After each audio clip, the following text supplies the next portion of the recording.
Se los informábamos desde temprano, Ibero recién en títulos. A partir de hoy los prestadores de salud deben retomar las consultas presenciales, algunos estudios invasivos y también algunas intervenciones. Por este y otros motivos le damos la bienvenida a la doctora Zaida Arteta, secretaria general del Sindicato Médico del Uruguay. Bienvenida. Hola, buen día, ¿cómo están? Bueno, muy bien, gracias. Zaida, ¿están dadas las condiciones para retomar entonces la atención presencial, las consultas en los prestadores de salud? Bueno, las condiciones son las mismas que teníamos hace meses cuando se suspendieron, en realidad. ¿Cuál es la postura del sindicato médico? No cambió nada, pero ahora sí se puede atender. ¿Qué piensan de eso entonces? Claro, la urgencia que hay con respecto a la resolución de problemas de salud de la población es clarísima porque hay un atraso de una cantidad de cuestiones de coordinación y eso impacta directamente en la salud de las personas. Eso está clarísimo. Lo que sí también es claro que las condiciones por las cuales se suspendieron las condiciones sanitarias de requerimientos de camas de CTI, los números de casos por día, de fallecimientos de pacientes en ICTI, no han cambiado, eso también es claro. Hace 48 horas había 13 unidades de cuidados intensivos que tenían más del 85% de las camas ocupadas. Y bueno, eso no ha cambiado, eso es una resolución del gobierno. Nosotros no hemos cambiado nuestra visión del asunto, ¿no? Por decirlo así. ¿Esto entonces podría poner en riesgo a quienes concurran a esas consultas o se sometan a ciertos estudios invasivos como la endoscopía o se sometan a algunas intervenciones de bajo riesgo? Riesgo de adquisición de COVID, sí, seguro, porque hay una circulación muy alta, sobre todo las personas no vacunadas, pero como hemos visto también las personas vacunadas tienen riesgo de adquisición de COVID y también de transmitirlo, eso sin duda. Después, riesgo de que no exista la prestación que se necesita por un tema de sistema sobresaturado. Bueno, eso en cada prestador se valorará y supongo que se tomarán las medidas necesarias para que no suceda. ¿Piensan que es sostenible entonces retomar la presencialidad en todas las consultas? Eso es una resolución del gobierno por la cual nosotros ya hemos emitido opinión. Me parece que hacer esa aseveración, si es sostenible o no, no me corresponde en este momento, pero en realidad esa es la realidad que vivimos. Todos la sabemos, los números nos los pasan ustedes todos los días. Doctora, también hay que, digamos, colocar por el otro lado las evaluaciones que supuestamente realiza el gobierno. Y cuando digo supuestamente me estoy refiriendo a las propias declaraciones a partir del hecho de que también en su momento se habló de la no presencialidad a nivel de la enseñanza y luego se comenzó a valorar el daño que generaba esa no presencialidad. Trasladándolo al tema sanitario sucedió lo mismo. Hubo un momento en el que la no presencialidad se hacía necesaria, pero también se comienza a evaluar el daño que la no presencialidad empieza a tener. Y otro factor que me parece que no es menor y que también esgrime el gobierno es el porcentaje que se está dando de vacunación en el personal médico. Es decir, cuando se priorizó obviamente el personal médico como se hizo en todo el planeta, se hizo justamente por estar en la primera línea de batalla. Yo estoy refiriéndome a lo que ha sido la frase que se ha utilizado con absoluta justicia en el personal médico. Estos dos factores, estoy hablando de las consecuencias que empieza a tener la no presencialidad y la vacunación en el personal médico, no pueden ser situaciones tomadas en cuenta como para decir las características de la decisión o la situación sigue siendo la misma o puede haber una variante por allí. No, está clarísimo, en el personal de salud está clarísimo que la vacunación ha disminuido el número de casos. Seguimos teniendo de todas maneras, a pesar de la vacunación con Pfizer, personas que adquieren la enfermedad, hasta ahora a todas leves, o sea que de todas maneras la circulación en esas personas va a bajar, que somos el personal de salud. Ya bajó y va a seguir bajando, creemos. Eso está clarísimo y es una diferencia. Las personas en el sistema de salud, los usuarios, pueden adquirir COVID no solamente a partir de el médico, la enfermera, el enfermero, el tisanero, también lo pueden adquirir desde otros pacientes, por ejemplo, y también en la movilidad derivada de que tienen que concurrir al sistema de salud.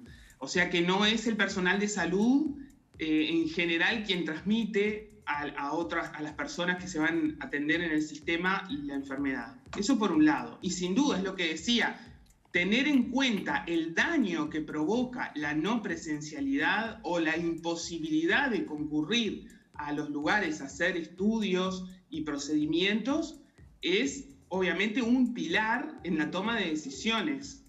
Está claro, lo que yo digo es que la diferencia, en número de casos no hay mucha diferencia con respecto a cuando se tomó la medida. Por supuesto que sí, que el personal de salud está vacunado y por supuesto que cuanto más tiempo pasa, mayor es el daño que se produce tanto en la salud como en la educación.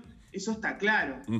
Ahora, lo que esperamos con este aumento de la movilidad y también con el aumento de la movilidad de la educación es un aumento del número de casos, posiblemente. Entonces, eso es para tenerlo en cuenta. En realidad es eso, yo no estoy negando, al contrario. Justamente,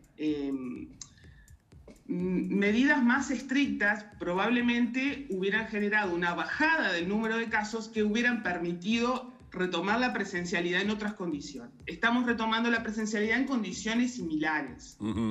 Con una cepa, con una variante circulando más contagiosa y con un número de casos en meseta, pero en lo alto. Bien, doctora, yo justamente le hacía mención al tema vacunación porque ustedes llevaron adelante una encuesta, no específicamente solo por el tema vacunación, sino también el tema estrés laboral en todo el personal de la salud, y a eso me quería referir también. En algún momento se mencionó, se deslizó, se manejó como una información, no sé muy bien con qué fuente, de que había como cierta reticencia del propio personal médico a vacunarse. ¿No fue lo que a ustedes les permitió ver esa encuesta, que fue un apoyo muy importante del personal médico hacia la vacunación, ¿no? Sí, hubo varias declaraciones, y te diría que hasta de legisladores, diciendo que el personal de salud no tenía adherencia a la vacunación, que había 50%. Lo que estábamos viviendo nosotros desde el terreno de trabajo es que no podíamos lograr agendarnos, como le pasa a muchas personas. No teníamos fecha para vacunarnos. Entonces lo que hicimos fue contratar a Opción Consultores, diseñamos en conjunto con ellos una encuesta entre los médicos del país. No tuvimos en cuenta acá otras profesiones porque, bueno, la hicimos desde el sindicato para nuestros afiliados. En realidad, una muestra representativa de 541 médicos que fue analizada a los finales del mes de abril, donde en ese momento el 65% de los médicos ya tenían las 2 dosis, el 85% aproximadamente ya tenían coordinada la segunda dosis, y si tomamos en cuenta los que tenían agenda o que querían agendarse y no lo habían logrado, porque hay un 5 a 10%, ahí no recuerdo exactamente el número, de que no querían, que querían vacunarse pero no tenían agenda, llegamos al 99%. Solamente 5 médicos de 541 contestaron que no iban a vacunarse. Uno de ellos tiene una patología particular que le impide esta vacunación, y los otros 4 porque no tenían intenciones de vacunarse contra COVID. O sea, 4 personas de 541. Lo que nos da una cosa que prácticamente diríamos que el 100% de los médicos adhieren a la vacunación. Esto es un mensaje fundamental para la población porque en realidad todos sabemos que es una vacuna nueva y quizás hay personas que tienen aún, a pesar de todos los individuos vacunados, que tienen aún ese temor o alguna duda. Entonces, además de lo que uno puede leer, de lo que uno puede explicar, en realidad podemos decir que los médicos del Uruguay se vacunan cercano al 100%, o sea que tienen plena confianza en la vacuna, y eso yo creo que es algo muy importante. Si bien es un dato puntual, es muy importante que los uruguayos lo sepan, porque bueno, son los médicos, somos nosotros mismos, los médicos y las médicas que estamos en los consultorios atendiéndolo. En este caso no se cumple, como a veces concurrimos a una consulta y el médico fuma o tiene obesidad, etc. En este caso haz lo que yo digo y también lo que yo hago. Sería como un consejo en carne propia. Me parece que es destacable y que por eso nos parecía interesante poder transmitirlo. A propósito de otros ítems que han indagado en esta encuesta, es el estrés y la sobrecarga laboral. ¿Sorprendió el alto porcentaje de médicos que se siente con sobrecarga en su trabajo y niveles de estrés altos? Sí, nosotros utilizamos también esta misma muestra para consultar a los y las médicas sobre las cuestiones de impacto de la pandemia en el trabajo. Y dentro de este impacto podemos destacar varias. Una es esa que vos nos mencionás, que el 70% refiere que está estresado en su trabajo. Ya teníamos algunos datos anteriores de similares características, pero no tan contundentes, y que ese estrés es a causa de la situación que se está viviendo. Y el 50%, además del estrés, dice que tiene sobrecarga laboral, o sea, que se siente sobrecargado en su trabajo, y eso, bueno, después hay muchos otros datos muy interesantes con respecto a esto, con las condiciones de trabajo, etcétera. ¿Y dónde se da más? Se da más en las franjas etarias más jóvenes, en las mujeres médicas, en las mujeres del interior del país y también en las que trabajan en el prestador público en ACE. Eso no es homogéneo en todo el sistema de salud. Pero nos parece también interesante. Quien quiera profundizar en los datos de la encuesta está colgada en la página del Sindicato Médico del Uruguay y está libre, o sea que pueden mirar todos los datos porque tiene muchísimos más datos. Doctora, ya tenemos que cerrar, pero antes quisiera hacer una consulta. Recién escuchábamos la palabra del director del Hemocentro de Maldonado preguntándose por qué no se hace más tratamiento con plasma de convalecientes, ¿no? De personas que se recuperaron de COVID-19. ¿Se viene monitoreando esa situación? ¿Hay una postura desde el sindicato médico? No, el sindicato médico en este caso está del lado de, de la evidencia científica. Este tratamiento ha sido discutido, no discutido, pero sí como tantos otros, ¿no? ¿Se acuerdan de la ivermectina, la hidroxicloroquina, la citromicina, la opinada? O sea, se han ensayado muchos tratamientos. El plasma de convaleciente mostró cierto beneficio en un grupo de pacientes y en realidad hay un poco de controversia en el timing, en cuándo sería. Entonces, el lugar que tiene el plasma de convaleciente, si lo tiene, es al inicio, o sea, en los primeros 3 días.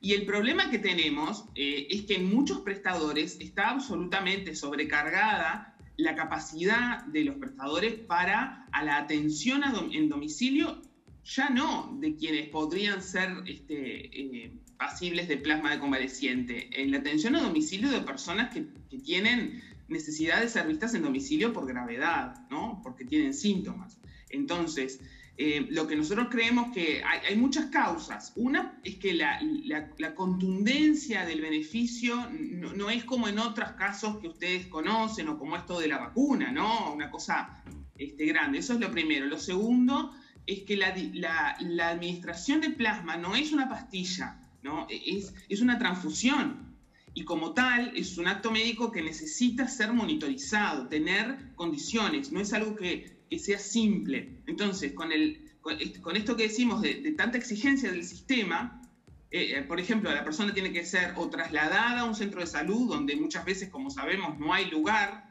para las personas que consultan, ni siquiera. Entonces, la logística de cómo se implementa no es tan simple. Yo sé que Maldonado tiene una unidad móvil que es para esto, del Hemocentro. En Montevideo eso hemos intentado hacerlo y nos hemos puesto en contacto con los especialistas en hemoterapia. También nos referían que la cantidad de suero de convaleciente disponible, por lo menos hace unas semanas o 2, cuando yo estuve viendo cómo implementarlo, en una institución, nos decían que no tienen grandes cantidades tampoco como para decir, bueno, sí, cientos de personas se pueden beneficiar de esto. Que se utiliza en forma puntual, así como otros tratamientos que también se pueden utilizar de forma puntual. Pero lo más importante es que tiene que ser administrado muy al inicio de la infección. Bien, doctora, muchas gracias por estos minutos con Arriba Gente. No, gracias a ustedes. Cerramos por aquí entonces la entrevista con la secretaria general del Sindicato Médico del Uruguay, la doctora Zaida Arteta.